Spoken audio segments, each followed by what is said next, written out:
Good morning प्यारे बच्चों। Online chemistry classes में मैं डॉक्टर दर्शन सिंह कम्बोज आपका स्वागत करता हूं।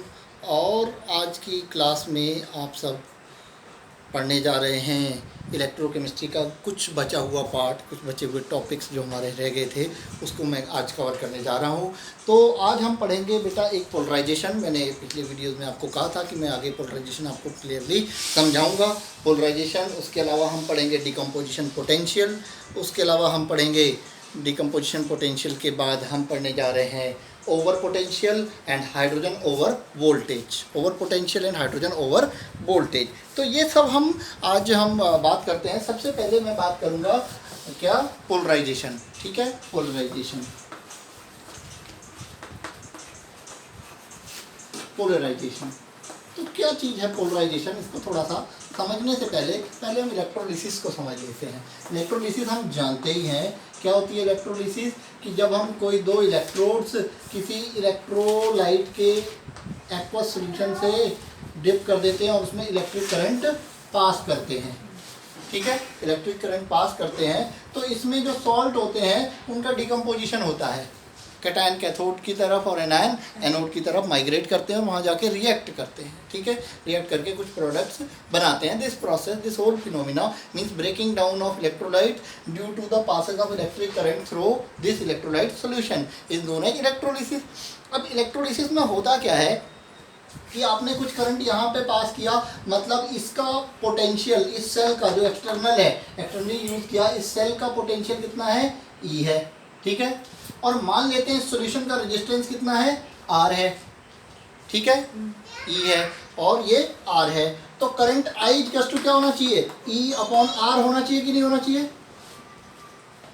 ठीक है, V equal to I R होता है, यानी कि potential equal to I R होता है, तो I equal to E upon R होना चाहिए। बट प्रैक्टिकली क्या होता है बेटा, प्रैक्टिकली ये जो करंट पास हो रहा होता है थ्रू दिस इलेक्ट्रोलिटिक सॉल्यूशन, ये E अपॉन आर के इक्वल नहीं होता है।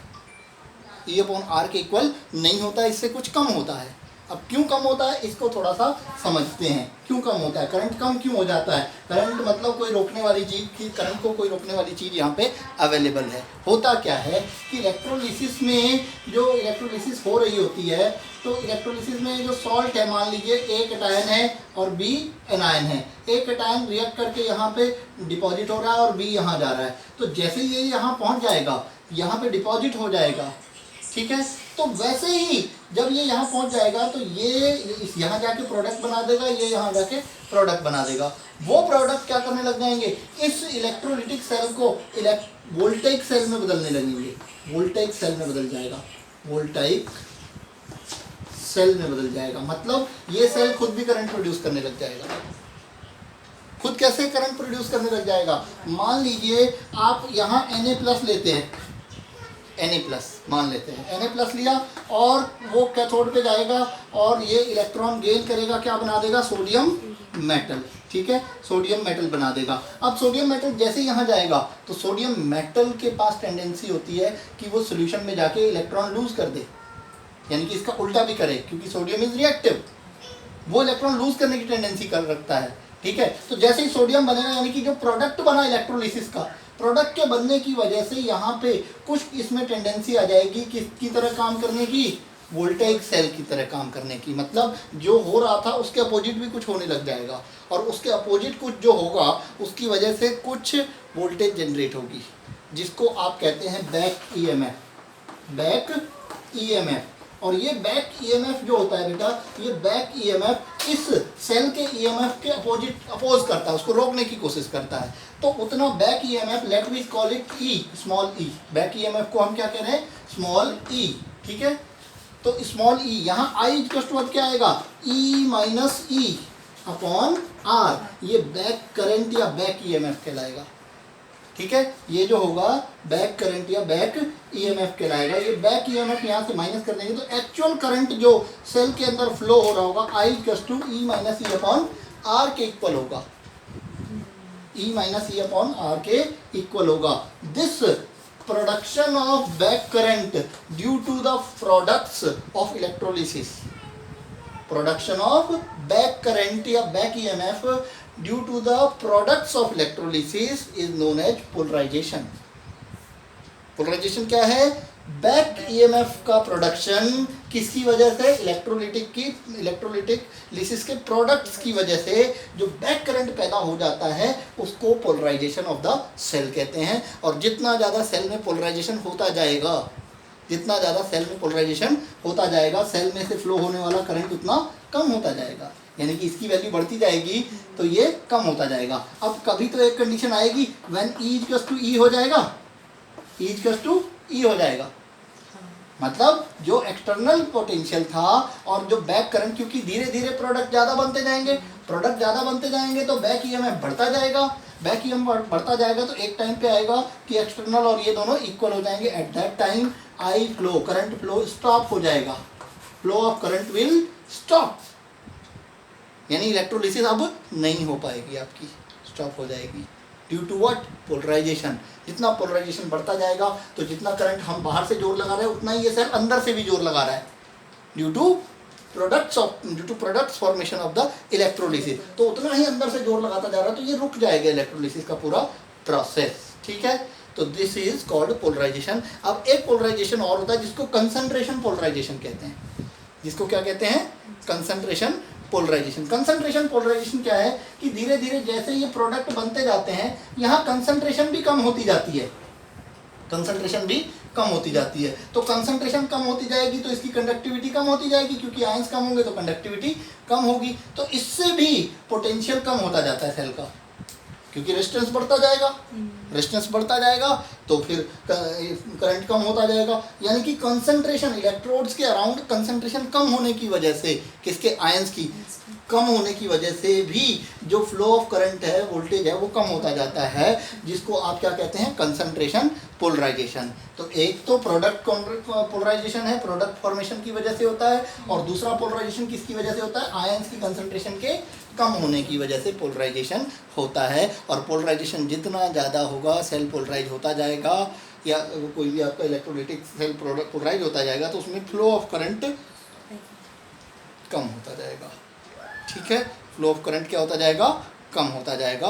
ये बात आप सिंपली घरों में भी नोट कर सकते हैं। आपके पास जो टॉर्च होती है, आप टॉर्च जलाइए, शुरू में तो वो तेज़ जलती है, धीरे धीरे धीरे धीरे उसका जलना कम होता जाता है, क्योंकि उसके अंदर का सेल जो होता है वो क्या होता है? पोलराइज होता जाता है। ऐसा नहीं है कि उसके अंदर के सेल के अंदर के केमिकल ख़त्म हो गए, पोलराइजेशन होता जाता है। जो पोलराइजेशन जो फ्लो ऑफ करंट को रोकता है, कम करता है। जितना ज़्यादा पोलराइजेशन होता जाएगा, बहुत ज़्यादा पोलराइज हो चुका होगा तो वो flow of current completely stop हो जाएगा। ठीक है, तो पोलराइजेशन को कम करने के तरीके भी होते हैं। पोलराइजेशन को कैसे कम किया जाता है? ऑक्सीडेंट या रिडक्टेंट मिला देते हैं उसमें, जिससे कि यहाँ जो प्रोडक्ट बन रहा है वो उसको हटाते रहते हैं, और प्रोडक्ट कम बनेगा तो बैक करंट भी कम होगा, और बैक करंट कम होगा तो एक और पोलराइजेशन को कम करने का तरीका है, एक और पोलराइजेशन कम करने का तरीका है। इसकी तो लिमिट है, बैक करंट जो ईएमएफ है, बैक ईएमएफ, ये इसकी लिमिट है कि ये इससे ज़्यादा नहीं होगा, एक मैक्सिमम वैल्यू है, इतना हो सकता है।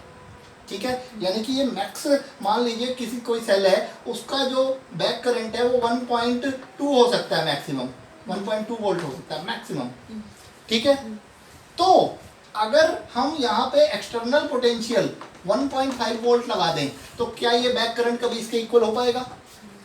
नहीं हो पाएगा, क्योंकि वो तो इससे ज़्यादा बढ़ेगा ही नहीं। बैक करंट कभी भी 1.5 हो ही नहीं पाएगा, क्योंकि 1.2 तक ही जाएगा। यानी कि इसमें कोई कंडीशन ऐसी नहीं आएगी कि पोलराइजेशन की वजह से इलेक्ट्रोलिसिस रुक जाए या प्रोसेस रुक जाए। ठीक है, तो बैक पोलराइजेशन को रोकने का एक और तरीका है कि पोलराइजेशन का कोई इफेक्ट ना आए इलेक्ट्रोलिसिस पे, कि आप जो एक्सटर्नल वोल्टेज है वो वेरी हाई रखें, काफ़ी हाई रखें। तो हाई रखेंगे तो जो बैक करंट है वो उससे अबव या उसके इक्वल कभी नहीं आ पाएगा। अबव तो जाने की मतलब नहीं है, उसके बराबर कभी भी नहीं पहुंच पाएगा, और करंट कभी भी स्टॉप आपका नहीं होगा, यानी कि इलेक्ट्रोलिसिस कैरी ऑन रहेगी। ठीक है, तो ये आपका हो गया पोलराइजेशन का कॉन्सेप्ट, इतना ही था, ये याद रखेंगे आप, I = E -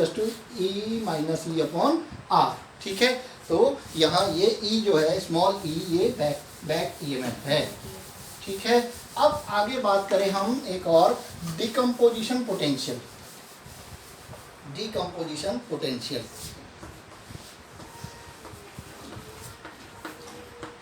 what is decomposition potential, ये देखें।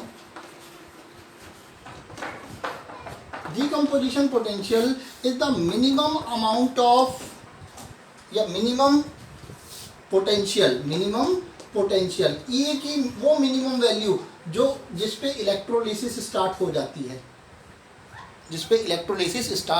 जाती है, मतलब आपने कोई सॉल्ट लिया, उसमें आपने सॉल्ट में 2 इलेक्ट्रोड्स लगा दिए और इसमें सॉल्ट में इलेक्ट्रोलिसिस आपने करनी है, तो कुछ ऐसे मिनिमम वोल्टेज यानी कि कुछ मिनिमम ईएमएफ एक्सटर्नल रिक्वायर्ड होगा जिससे इलेक्ट्रोलिसिस स्टार्ट होती है। उससे कम में इलेक्ट्रोलिसिस नहीं हो पाएगी, उससे ज़्यादा में भी होगी और उससे स्टार्ट हो जाएगी, ठीक है। तो that minimum value of external potential which is required to start the process of electrolysis is known as decomposition potential. Decomposition potential is the minimum value of external potential required to start the electrolysis, ठीक है। तो जो decomposition potential है वो बहुत कम होता है। Decomposition potential क्या होता है, बहुत कम होता है, लेकिन एक्चुअली आप डिकम्पोजिशन पोटेंशियल पर ही इलेक्ट्रोलिसिस को ज़्यादा देर तक कैरी आउट नहीं कर सकते, क्योंकि डिकम्पोजिशन पोटेंशियल बहुत कम होता है और थोड़ी देर बाद अंदर का भी जो पोटेंशियल है, अभी बैक करंट, वो भी आने लगता है और थोड़ी सी टाइम बाद ही इलेक्ट्रोलिसिस रुक जाती है और जो अंदर का बैक करंट है वो उसको डोमिनेट कर जाता है, उसके इक्वल हो जाता है। इसलिए हमें डिकम्पोजिशन पोटेंशियल से हायर वैल्यू पे इलेक्ट्रोलिसिस करानी होती है, बहुत हायर वैल्यू पे इलेक्ट्रोलिसिस हम डिकम्पोजिशन पोटेंशियल से कराते हैं। मान लीजिए किसी का डिकम्पोजिशन पोटेंशियल 0.7 वोल्ट है, तो हम जो इलेक्ट्रोलिसिस कराएंगे वो एटलीस्ट 1.4 वोल्ट से ऊपर कराएंगे, ताकि जो बैक करंट का इफेक्ट है उसकी वजह से electrolysis after some time stop ना हो, इलेक्ट्रोलिसिस कंटिन्यू रहे, ठीक है। जैसे गोल्ड प्लेटिंग होती है, गोल्ड प्लेटिंग करते हैं, सोने चांदी के गहनों पर सोने की प्लेटिंग करते हैं, तो आप प्लेटिंग करने लगे, झट थोड़ी देर प्लेटिंग हुई, इलेक्ट्रोलिसिस चली, वो भी इलेक्ट्रोलिसिस ही है, उसके बाद वो रुक गई, क्या फ़ायदा। मतलब वहाँ हमें देखना होगा डिकम्पोजिशन पोटेंशियल कितना है, और डिकम्पोजिशन पोटेंशियल के काफ़ी ऊपर जाके, तो काफ़ी ऊपर, बहुत ऊपर जाके आपको वो एक्सपेरिमेंट कैरी आउट करना होगा, ताकि उसके बैक करंट की भी वैल्यू देखनी होगी कि बैक करंट उसको डोमिनेट ना कर पाए, रोक ना पाए इलेक्ट्रोलिसिस को, ठीक है। ये सारी बातें हुई। अब हम बात करते हैं ओवर पोटेंशियल या ओवर वोल्टेज, 2 टर्म्स हम बात करने वाले हैं, ओवर वोल्टेज या ओवर पोटेंशियल।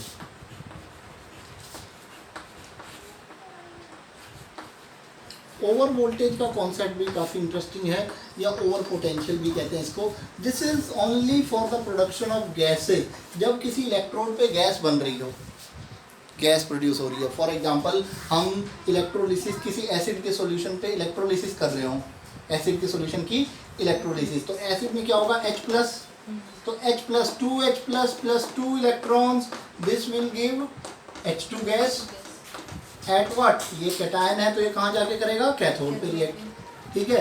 कैथोड पे हमारी कौन सी गैस प्रोड्यूस होगी, हाइड्रोजन गैस, ठीक है।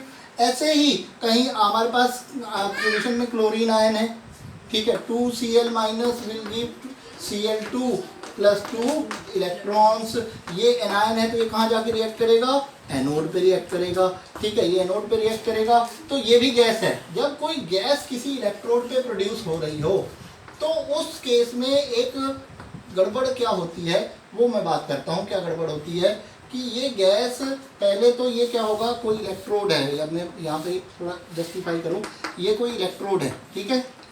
इस इलेक्ट्रोड पे क्या होना है कि यहाँ H+ आयन है, मान लेते हैं H+ आयन है, ठीक है, ये इस पे नेगेटिव चार्ज है, ये क्या है, कैथोड है।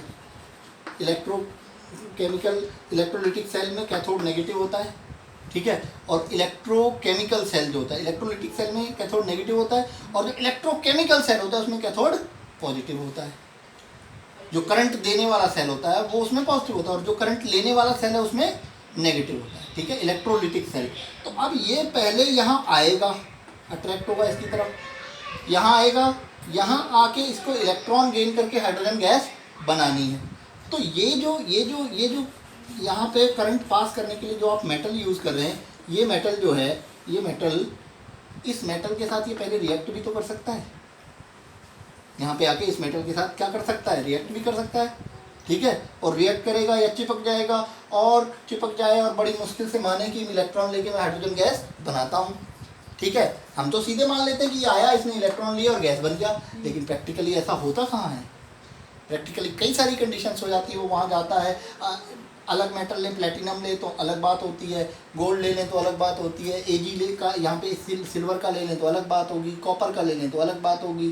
तो अलग अलग मेटल के इलेक्ट्रोड्स के साथ अलग वोल्टेज चाहिए होता है ये हाइड्रोजन गैस बनाने के लिए, किसी के साथ ज़्यादा किसी के साथ कम, लेकिन प्रैक्टिकली तो इसकी एक ही वैल्यू होगी ना। प्रैक्टिकली तो हाइड्रोजन के रिडक्शन के लिए इतना वोल्ट रिक्वायर्ड होगा, एक ही वैल्यू होगी कि हाइड्रोजन आयन को हाइड्रोजन गैस में कन्वर्ट करने के लिए इसके ई नॉट की एक ही वैल्यू होगी।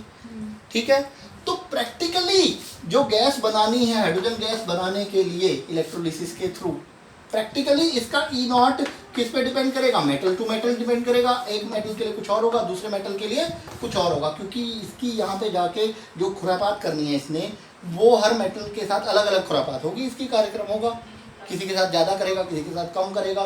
तो उस खुरापात को पहले जो भी यहाँ जाके वो काम करेगा उसको पहले हटाना पड़ेगा, उसको हटा के फिर हाइड्रोजन गैस बनेगी, यानी कि कुछ एक्स्ट्रा वर्क करना पड़ेगा, और उस एक्स्ट्रा वर्क को करने के लिए यहाँ एक्स्ट्रा वोल्टेज देना पड़ेगा।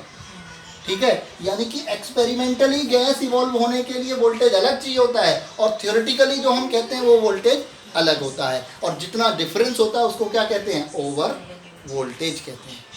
ओवर वोल्टेज क्या है कि जब किसी इलेक्ट्रोड पे कोई गैस बनती है तो एक्सपेरिमेंटली जितना वोल्टेज रिक्वायर्ड है गैस प्रोड्यूस करने के लिए, और उसका थियोरेटिकली जितना वोल्टेज रिक्वायर्ड था, उन दोनों के डिफरेंस को ओवर वोल्टेज कहते हैं। उन दोनों के डिफरेंस को क्या कहते हैं बेटा, ओवर वोल्टेज कहते हैं। हाइड्रोजन गैस हो तो उसको हाइड्रोजन ओवर वोल्टेज कहते हैं, ऑक्सीजन गैस हो तो उसको ऑक्सीजन ओवर वोल्टेज कहते हैं, और ये ओवर वोल्टेज की value metal to metal vary करती है।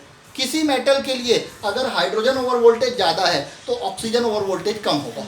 क्यों होगा, क्योंकि हाइड्रोजन जो है, या ये कहें कि हाइड्रोजन ओवर वोल्टेज ज़्यादा है तो क्लोरीन ओवर वोल्टेज कम होगा। क्यों, क्योंकि हाइड्रोजन इलेक्ट्रॉन लेता है और क्लोरीन इलेक्ट्रॉन देता है। किसी भी उस मेटल के लिए मान लीजिए आपसे कहा गया कि प्लेटिनम के साथ हाइड्रोजन का ओवर वोल्टेज ज़्यादा है तो ऑक्सीजन का ओवर वोल्टेज क्या होगा, कम होगा। हाइड्रोजन का ओवर वोल्टेज ज़्यादा है तो क्लोरीन का ओवर वोल्टेज क्या होगा, कम होगा। ऐसे कुछ क्लोरीन का ज़्यादा है तो हाइड्रोजन का कम होगा, ऐसे उल्टा रिलेशन होता है, क्योंकि एक गेन कर रहा है तो एक लूज कर रहा है, तो प्रोसेस अलग है।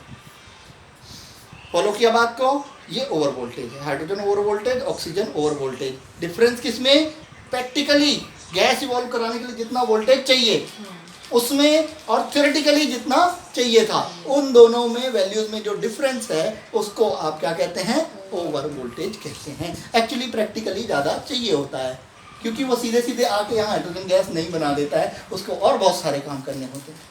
ठीक है, बस इतनी बात है। Thank you.